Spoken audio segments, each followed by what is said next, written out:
Good evening, everyone, and welcome to Cardinal Dash. Thank you so much for being here with us on this Monday night game week coming up for us. We have so much to get into. I'm Daniel Martinez-Crams, joined as always by King Jemison, and we're going to get right into it, right?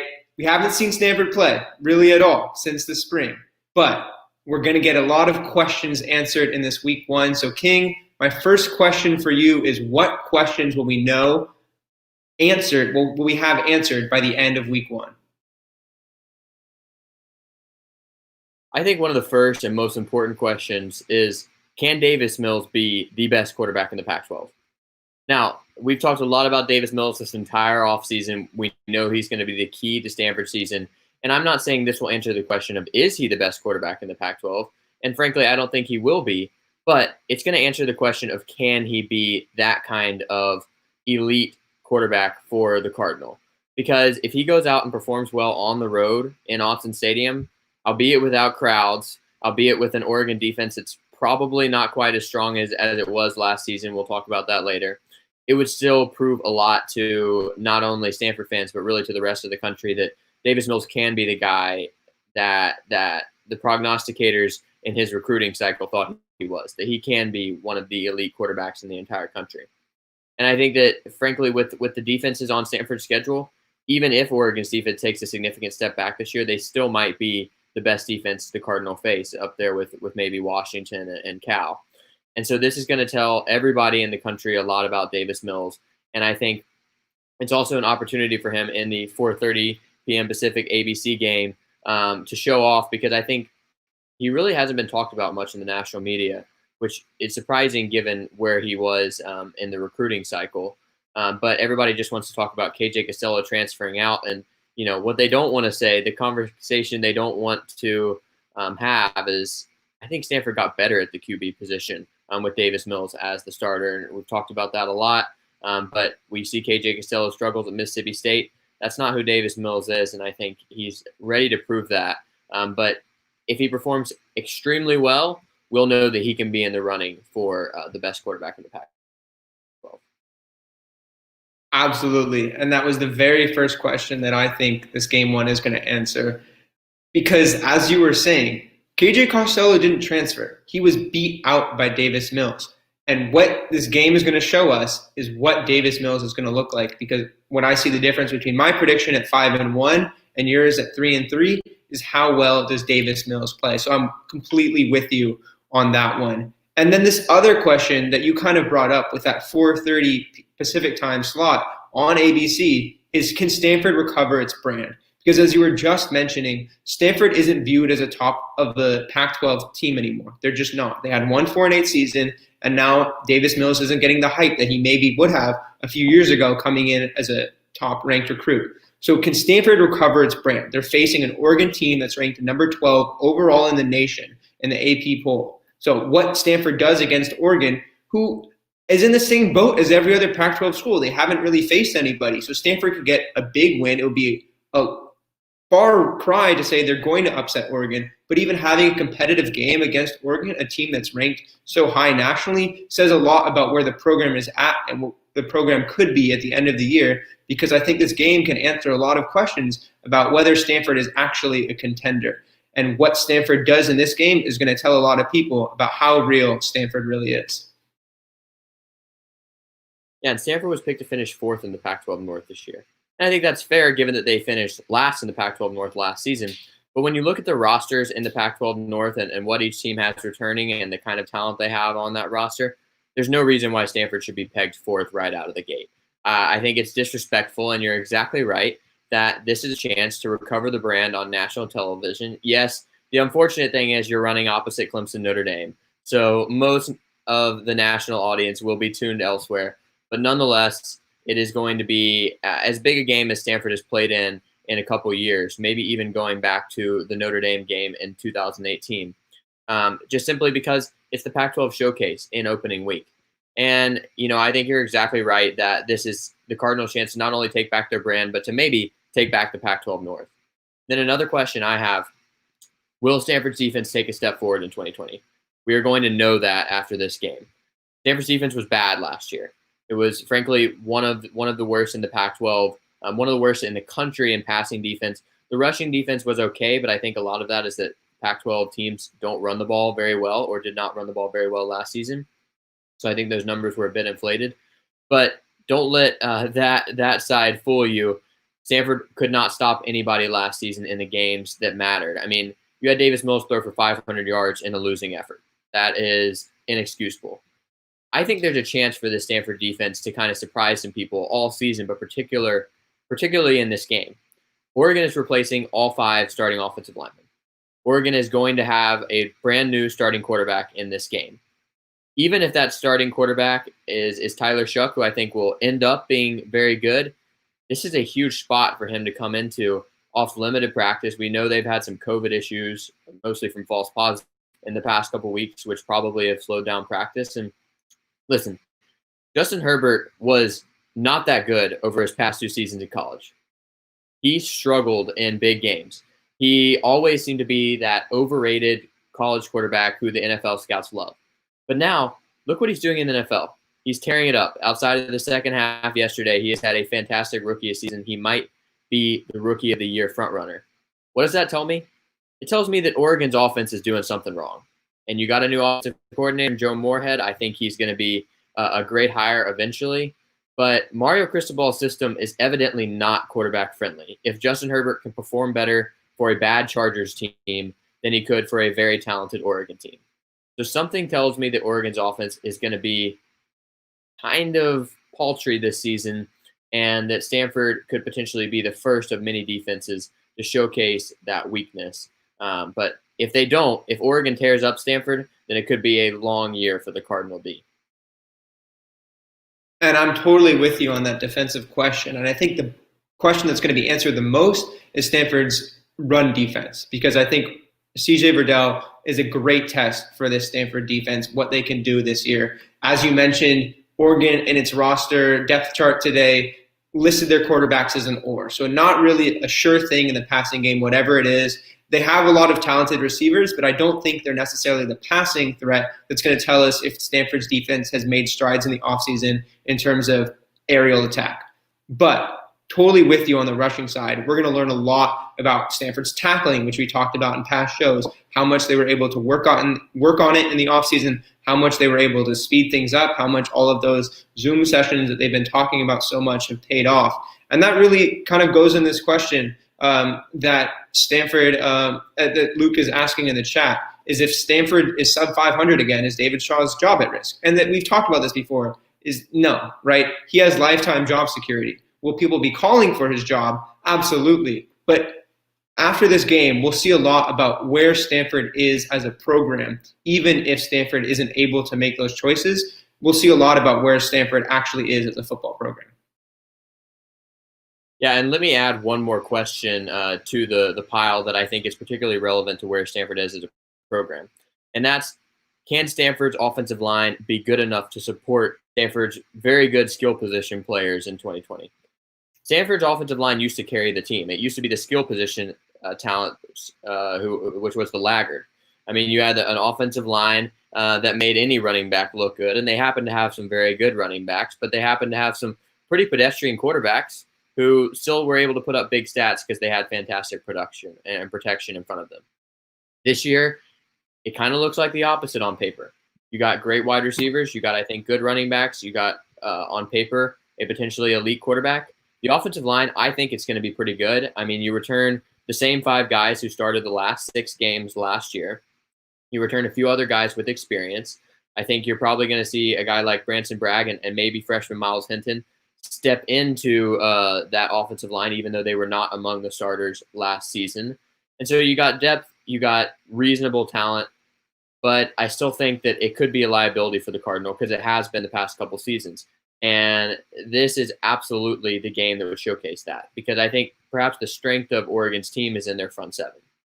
They're losing 5 of their top 6 tacklers this season, but they're returning their top 3 sack artists, so their top 3 pass rushers, including Kayvon Thibodeau, who was the #1 recruit in the country in 2019, and I think might be a first-team All-American this season, and likely top 10 draft pick sometime in the near future.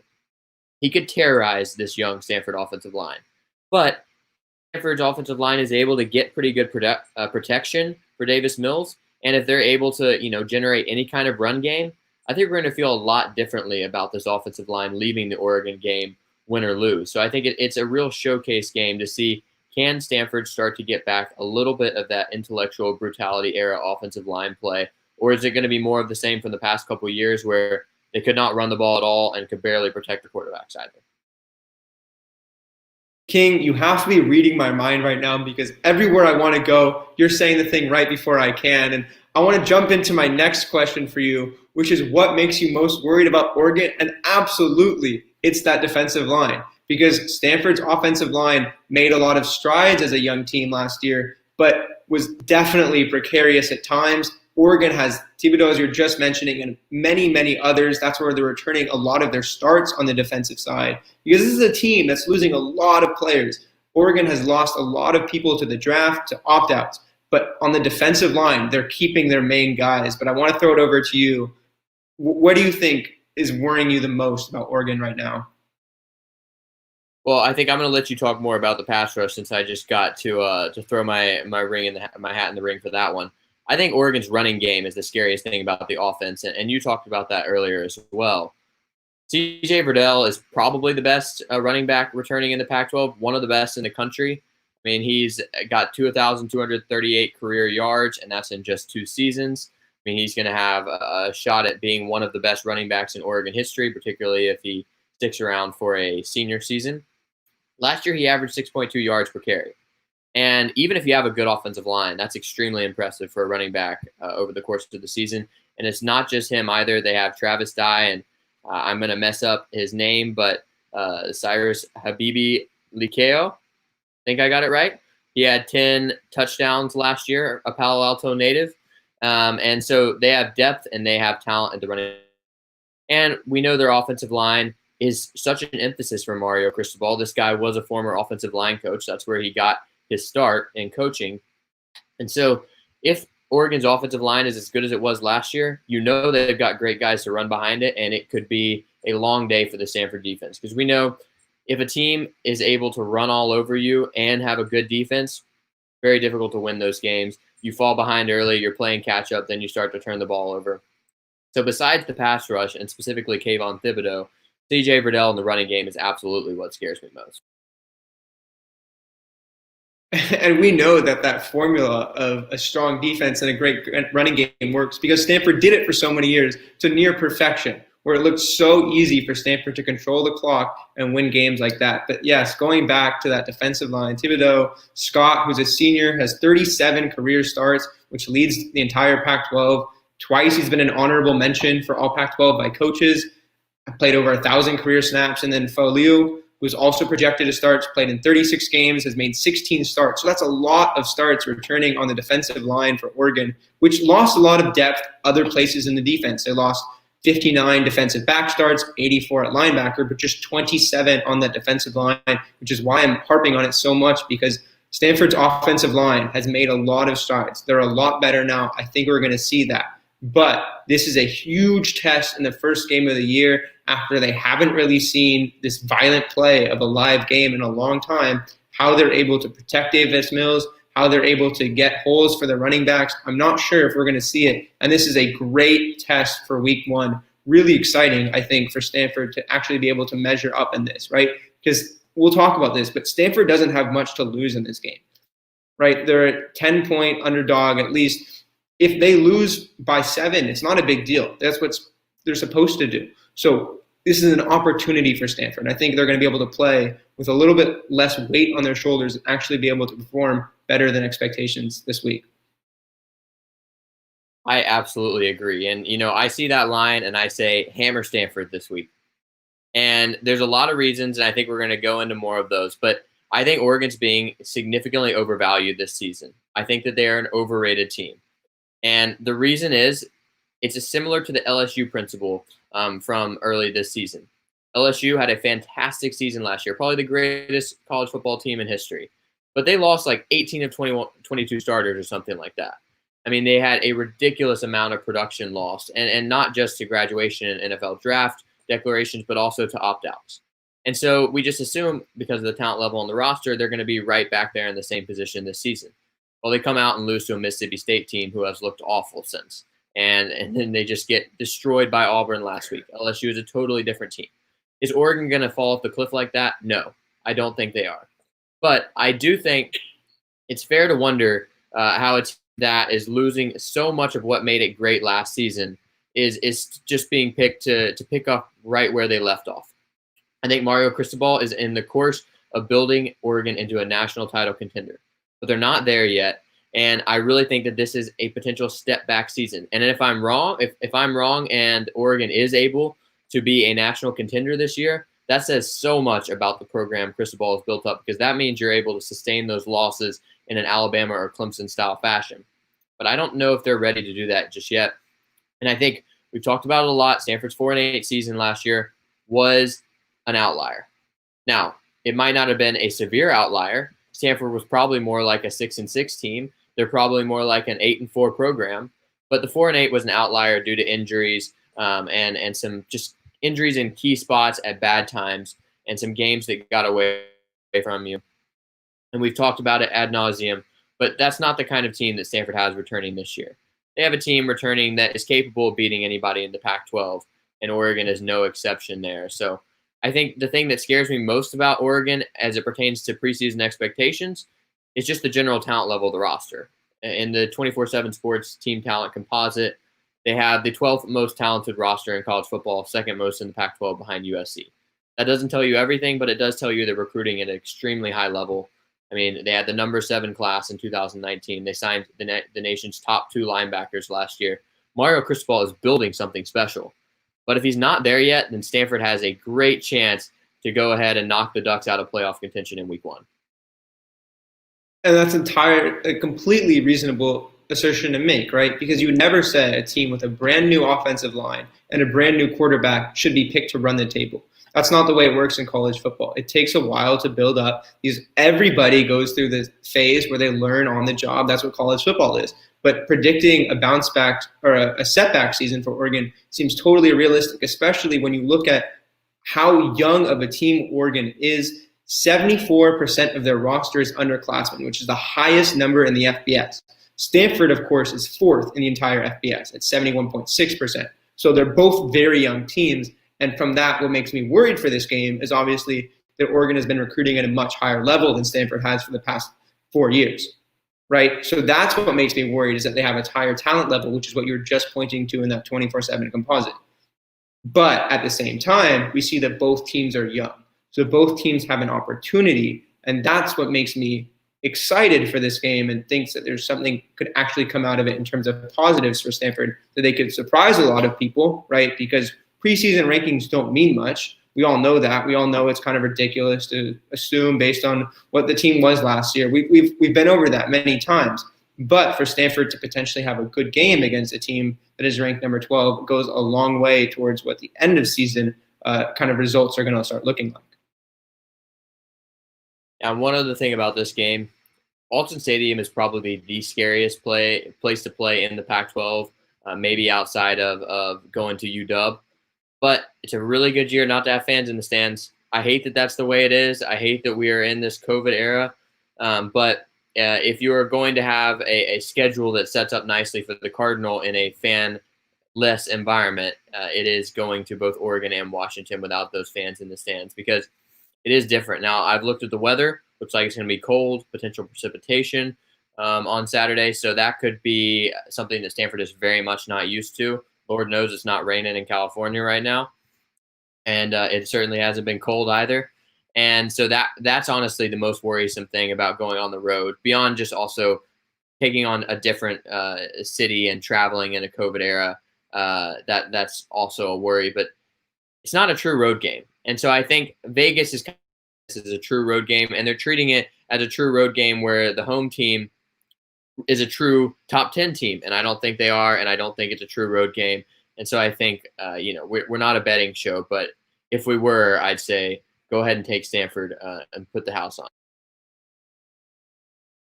Absolutely. And you're getting into what makes us maybe less worried about Stanford in this game, a little bit less worried about what Oregon has to offer. And then I want to get into our final topics about which matchups will decide this game. We've talked about a lot of different ones, but we've talked about some features that we think may favor Stanford. King, if Stanford's going to pull off the upset or if Oregon's going to dominate, what is going to determine the outcome of this game? I think we're going to be sounding a bit like a broken record here because everything that scared us about Oregon and everything, all the questions we want answered about Stanford are what is going to determine this game. If Stanford's offensive line cannot stand up to this Oregon front seven, it's not going to be a competition. This game will be over very early because we know Oregon playing at home in the opener is going to have some offensive energy. I struggle to think their offense is going to be great this year. But you know that in game one, with all off season to prepare, that opening drive chart, they're going to put some points on the board. And there is a world in which Oregon's defense just totally obliterates this Stanford offensive line, and the Cardinal can't get any points on the board. And if Stanford is not able to establish some run game, then it's really going to make it tough for Davis Mills. I think Oregon's secondary is vulnerable. You're losing 3 out of 4 starters. That was supposed to be the strength of your team this year, but 3 guys opted out. And because of that, I think Stanford's wide receivers have the advantage in that matchup. But it will not matter if Stanford's offensive line cannot block Kayvon Thibodeau and the rest of this Oregon defensive line. And I think it will not matter if Oregon can just drop everybody back in coverage because they know Stanford cannot run the ball. And so we're going to find out a lot in the first couple of drives for the Cardinal about whether they can block this very scary Oregon front seven. Yeah, and I think the key for this game for Stanford is going to be those receivers. Oregon was coming into this year with a lot of hype about their secondary, and deservedly so. But with those opt-outs, there's a little bit of a cushion there, where now Stanford can actually attack it and say, you know what? We've been betting on our receivers all offseason. We've been hyping them up. We've been saying Simi Fehoko. We've been saying Michael Wilson. We've been saying Osiris St. Brown and Connor Weddington. And now we're actually going to show them on the field because they all had good seasons last year. Now we can have a great season with a full year of Davis Mills against a secondary that could be suspect. We don't know. Had a ridiculous number of interceptions last year and held opponents to 6 times below 10 points, including holding Stanford to just 6. So a very good defense. But now maybe there's an opportunity. Stanford can take advantage of that. Stanford was at 4th in the Pac-12 last year in passing offense, which seems kind of weird to say, but they were just throwing it so much of the time that they actually got the numbers by the end of the year. And yes, those were hollow numbers. They didn't mean much. As you mentioned earlier, they had 504 yards against Washington State in a loss, but they still accumulated those yards. They still showed that they can have the outcome. They can have the numbers. So where do they take advantage of that against Oregon? That's what we're really going to have to see. I think you're exactly right that Stanford's wide receivers, another question we're going to answer is, are Stanford's wide receivers as good as we think they are? Because both of us happen to think they're very good, maybe the best group in the Pac-12. But that might be overhyping them just a bit. And if they struggle against Oregon, it will kind of bring that hype back down to earth.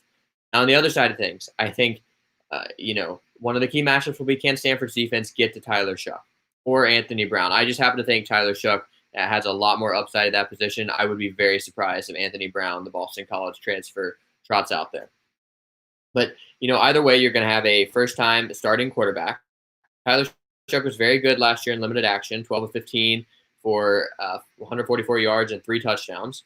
Obviously, that's in cleanup duty, but you don't see a lot of backups who come in and are that efficient, and also who are able to put up that kind of yards per attempt numbers. Usually they're just dinking and dunking. So maybe he's really good. But either way, he's got more pressure on him than he's ever had in his life. And you got a Stanford front seven that was not great last year, that we don't know whether they're going to be able to generate a big pass rush. So they got to get there. They got to make Shough uncomfortable.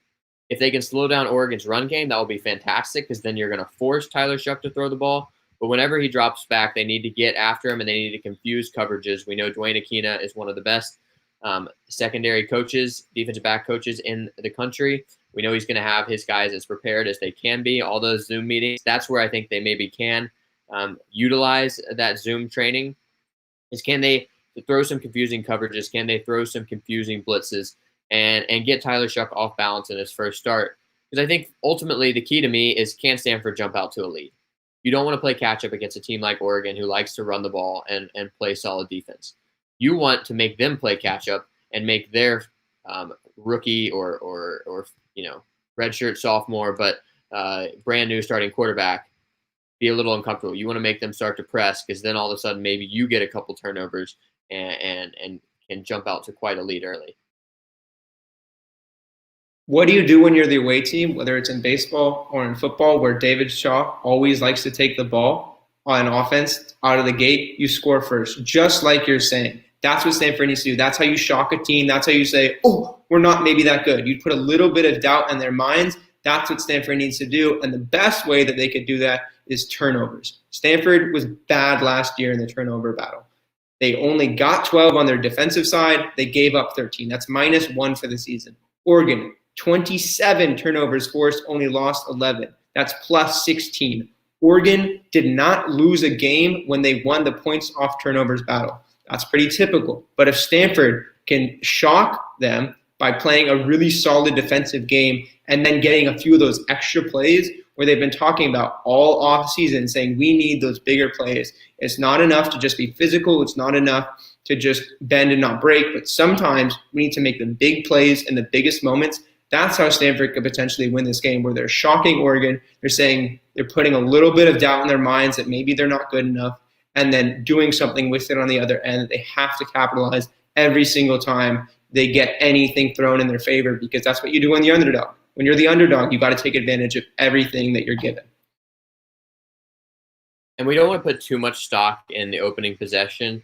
But Daniel, I'm going to be honest. If Stanford takes the ball first, as they almost always do, and does not score, or particularly if they go 3 and out, and then Oregon comes right back with an easy touchdown, I'm going to feel very differently about this game very quickly. Because I think it's all about setting the tone in these openers when you are the heavy underdog against a team that has heard all offseason about how they're the Rose Bowl champions, that they're the best team in the Pac-12. Jerry Palm at CBS has them in the playoff. I think there's other national media members out there who have them in the playoff. Listen, I don't think those national media members have dug into this Oregon roster too much. I don't think they're as good as they were last year, and last year they weren't even good enough to get to the playoff. So there's holes there, and I think if you expose those holes quickly with an early touchdown, and then maybe you force Tyler Shuck into a turnover or two, then you're looking at a very different game right off the bat. And, that's where David Shaw's decision to take the ball, which, I never like from a strategy standpoint, that's where it can really pay off when you are that road dog. And I think David Shaw is always trying to instill that road dog mentality. And they're going to have to use that. They're going to have to use that to their advantage. They're going to have to use every single chip on their shoulder. They're going to have to use the whole weight of saying we're a 4-8 team, the entire offseason of saying you're not good enough, the entire offseason of missing a bowl game for the first time under the David Shaw era, the offseason of critiques from media all over about your recruiting, about your development, about every aspect of the program, and go out in the field and prove and show everybody that you're better than they say you are. And Stanford's going to have to use that. And it's going to be a lot of a mental game. We've heard it from nearly every single bubble that's been played, from the NBA to MLB, about how locked in you have to be to play in this game where there's no fans, where in the time between games, you're just alone. You're in your hotel room. You can't go out. There's a lot of extra mental aspect of this game that's going to be unique to this season. That, why don't we say Stanford has an edge in that? Right? Because they're Stanford students after all. Why can't we give them that edge and say, if there's a matchup that's going to decide this game, it might be something on the field, it might be something off of it, where Stanford was able to take a little bit more advantage of those Zoom sessions than other teams because they were better students, right? Maybe they were able to better incorporate new things. Maybe their coaches were able to analyze the film and find something new.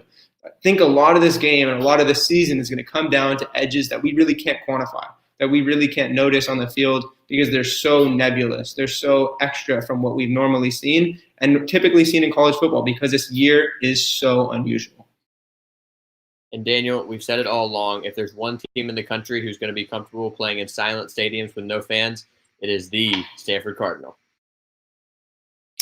Absolutely. And on that note, want to tell everyone to catch King on Friday's crossover show at Friday at 6. He's going to be talking all things Stanford. Going to be a great show. Absolutely have to catch that one. Until then, you can find all our content at Dash Sports on YouTube, Twitter, Instagram, and TikTok. And follow at Sports Pac-12 as well while you're at it for all of the biggest news. Until then, for King Jemison, I'm Daniel Martinez-Grams saying see you next time.